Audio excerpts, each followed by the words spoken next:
Sejam muito bem-vindos, turma, a mais um vídeo do canal Calafrios.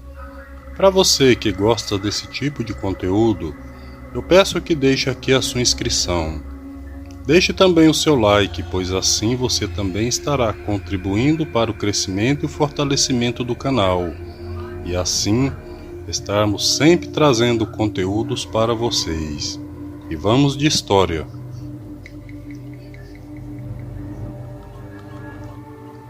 No interior do estado de Goiás, na década de 30, existia um pequeno povoado que, com o passar dos anos, recebeu o nome de Chibata.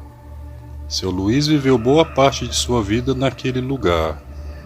Ele contou que, quando era jovem, ele e sua família conseguiram trabalho em uma fazenda que ficava retirado a 5 quilômetros do povoado. A mais ou menos 1 quilômetro dessa fazenda, ainda hoje existe uma grande serra que lembra bastante a cabeça de uma lula, e por este motivo o lugar ficou conhecido como a Serra da Lula. A Serra da Lula tem muitas histórias envolvendo mistérios e também casos de aparições, o que deixa o lugar com a fama de assombrado.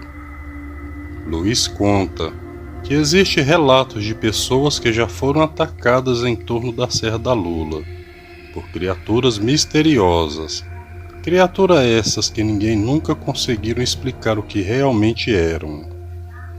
Até caçadores mais corajosos evitavam entrar nas proximidades da serra, local onde a caça era mais abundante, temendo encontrarem alguma marmota pelo meio do caminho. Mas Luiz contou que o caso mais famoso da Serra da Lula foi a de um lobisomem que habitou a região entre os anos de 1934 a 1936. Luiz contou que o lobisomem da Serra da Lula causou muitos prejuízos, medos e incertezas nos moradores daquela região. Tanto Luiz quanto sua mulher Marília, segundo eles, na época chegaram a ver o lobisomem a poucos metros da porteira que dava acesso ao canavial. A mulher de Luiz disse que a fera tinha o tamanho de um boi, pelos cinzas que brilhavam sobre a luz da lua, orelhas quebradas para baixo que tapavam praticamente o rosto todo. Quando o lobisomem percebeu a presença de Marília, começou a rosnar ferozmente com a intenção de atacar. E só não atacou porque os cães começaram a latir, fazendo com que o lobisomem fugisse para a Serra da Lula. As fazendas daquela região, vez ou outra, recebiam a macabra visita do lobisomem, que sempre descia da Serra da Lula em busca de comida. Durante essas visitas sempre sumiam porcos, bodes e, em casos mais extremos, algum gado era abatido. O lobisomem tinha um jeito macabro de se alimentar do gado que ele mesmo abatia. A fera retirava o coração, fígado e os rins, deixando a carcaça do animal no lugar, e na maioria das vezes o dono do gado só encontrava o animal depois de alguns dias por conta do mau cheiro. Luiz disse que a fera tinha uma força descomunal, pois ele abatia um gado adulto e em seguida arrastava o animal para dentro da mata, e lá ele devorava as partes do bicho. Durante muito tempo, alguns homens caçaram lobisomem nas imediações em volta da Serra da Lula, mas devido à extensão da mata, local fechado e terreno acidentado, era praticamente impossível localizar a fera. Um fazendeiro que se chamava Geraldo foi atacado pelo lobisomem na estrada, quando o mesmo estava voltando para sua casa. A besta atacou nas proximidades da Serra da Lula. Geraldo estava de carroça quando ouviu um uivo que vinha se aproximando rapidamente em sua direção. O homem, bastante assustado, fez o cavalo disparar pela estrada. Foi quando ele ouviu os matos se quebrando pelos lados. Quando o homem estava perto da encruzilhada, o lobisomem então pulou na estrada e atacou ferozmente a carroça. Geraldo não estava acreditando no que os seus olhos viram. A fera era do tamanho de um boi. Era algo semelhante a um cachorro muito grande. A criatura então investiu contra a carroça, tentando pegar o homem. O cavalo ficou desesperado e começou a tentar se livrar da carroça de qualquer jeito.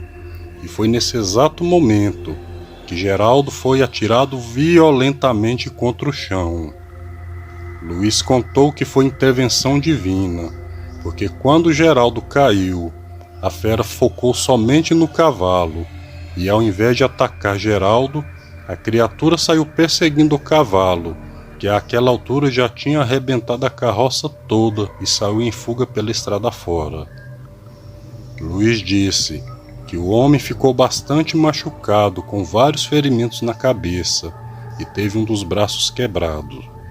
E mesmo ferido, ele conseguiu subir em uma árvore e ficou lá até na manhã do dia seguinte, quando finalmente foi encontrado por vizinhos e levado para sua casa. O lobisomem às vezes desaparecia por longos períodos, o que dava um pouco de paz e tranquilidade para os moradores daquela região.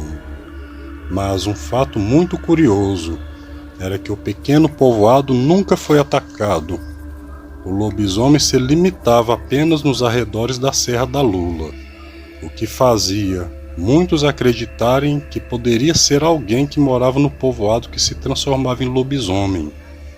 Outros já diziam que era impossível ser uma pessoa, pelo simples fato da criatura ser do tamanho de um boi, e não existia ninguém conhecido com todo aquele tamanho pela redondeza. Luiz disse que uma das últimas aparições do lobisomem foi na fazenda onde ele trabalhava com sua família. Ele contou que chovia bastante naquela tarde. Era a casa das 18 horas.